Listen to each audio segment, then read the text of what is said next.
Kapag ang pinakamalaking asset manager sa buong mundo, oo, yan po ay walang iba kundi si BlackRock, ay biglang bumili ng halos $600 million na halaga ng Bitcoin at Ethereum, ano kaya ang ibig sabihin nito?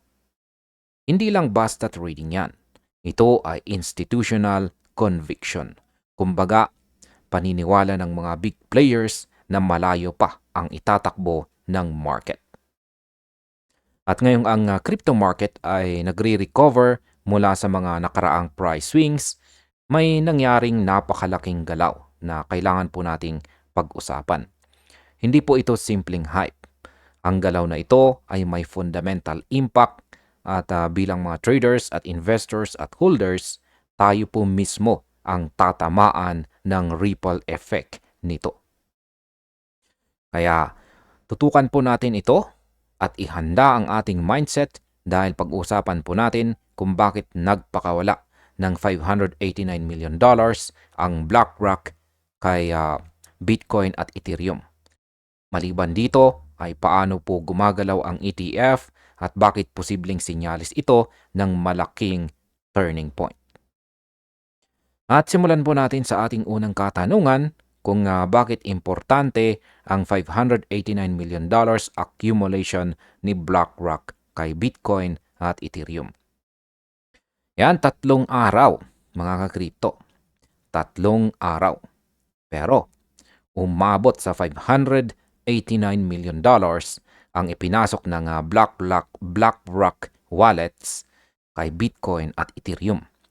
Ayon po sa on-chain data, galing mismo ang mga token na ito kay Coinbase, isang malaking institutional trading hub.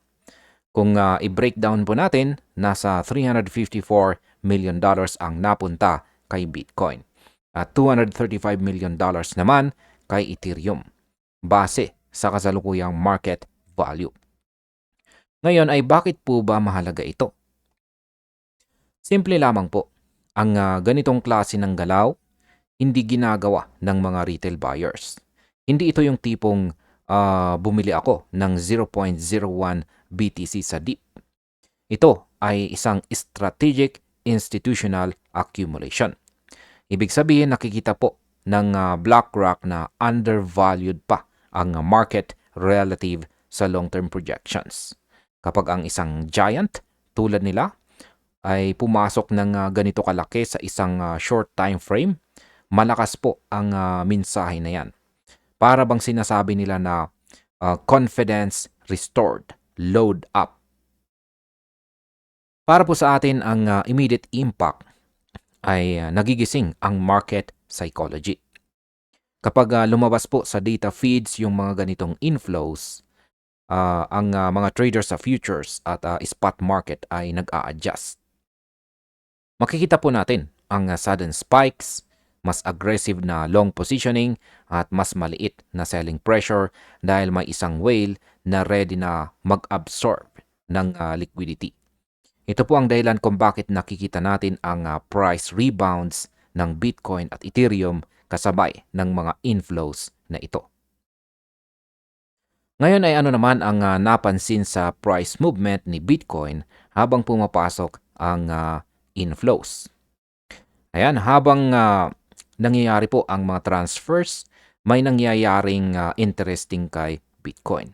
Si Bitcoin po ay umakyat sa $91,552 pagkatapos po ng intraday correction. Kumbaga nagkaroon po ng short selling attempts sa mga presyong $91,000 pero yung buyers hindi pumayag. Bumalik sila at yan yung magandang sign. Ang tawag po dyan ay defended support zone. At kung gagamitin po natin ang technical language, ito ay indikasyon ng renewed strength. Sa chart behavior, makikita po natin na once naabot yung key psychological area, ang mga buyers ay nagre-react kaagad. Hindi lang dahil mura, ito po ay dahil may catalyst. At yon ay ang institutional demand. Kapag ang mga investors ay nakita na may strong hands na pumapasok, mawawala yung fear o takot. tumatapang ang mga market participants. Kung normal retail lang ang bumili, walang ganong reaksyon. Pero kapag katulad po ni BlackRock ang nag-ipon, parang sinasabi ng market na okay, kung siya pumapasok, bakit ako magpebenta? Ayan. Ngayon ay paano po ba pinalakas ng ETF ang dominance ni BlackRock sa crypto market? Dito po nagiging mas malalim ang usapan. Hindi lang basta direct buying ang nagpasiklab sa lakas ni BlackRock. Yung ETF flows po nila, lalo na sa IBIT, yung Bitcoin ETF, sumabog sa net inflow sa halos $43 million sa isang araw lamang. At ito pa, sa parehong araw, ang Fidelity FBTC ay nagkaroon ng $30 million outflow. Kita mo, demand shift. Kumbaga, ang mga investors ay naglilipatan papunta kay BlackRock. Sa retail language ay mas may tiwala sila kay BlackRock. Mas lalo pa itong pinatibay ng data sa iba pang mga issuers. Ang Grayscale GBTC ay may kaunting inflow lang, nasa mga $5.6 million.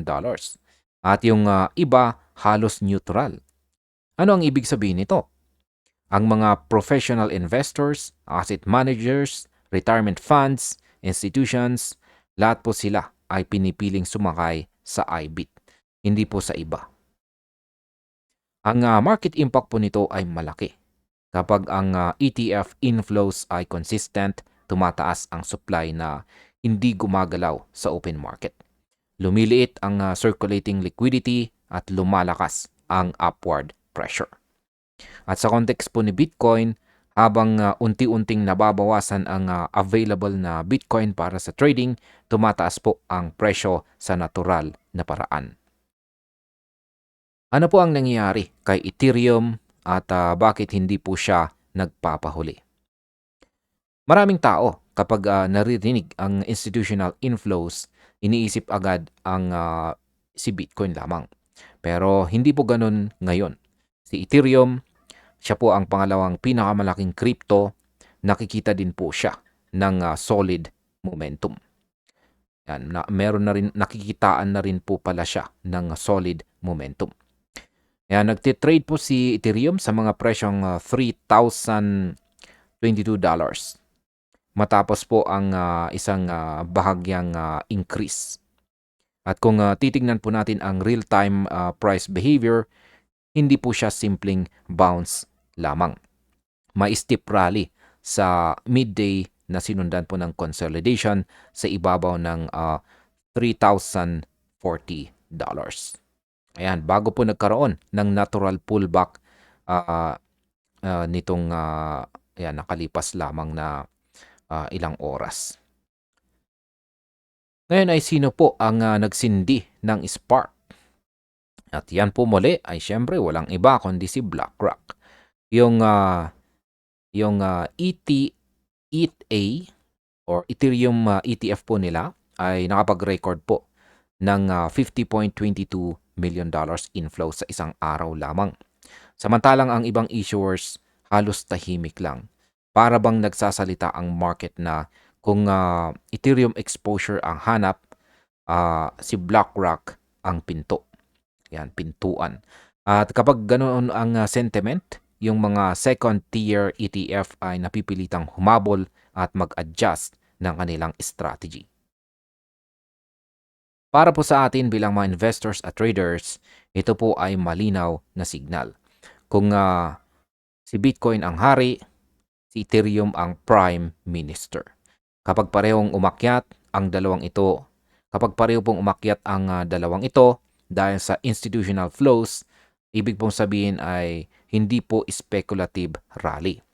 Ito po ay coordinated confidence sa digital assets bilang long-term stores of value at saka tech infrastructure. At ayan, bilang panghuli ay ano naman ang aking masasabi tungkol dito. Yan ang pagbili po ng BlackRock ng $589 million na halaga ng Bitcoin at Ethereum sa loob lamang ng 3 araw ay hindi po aksidente. Ito ay coordinated move batay po sa market conviction. Nakikita nilang may upcoming catalyst, posibleng year-end push o long-term valuation play. Tandaan po natin kapag sila ay pumasok, hindi po sila umaalis ng mabilis. Hindi po sila day trader. Sila ay investor. Kung ikaw ay trader, gamitin mo ito bilang price behavior indicator. Kung ikaw naman ay investor, gamitin mo ito bilang long-term validation. At kung ikaw naman ay hodler, ngitian mo na lang ito.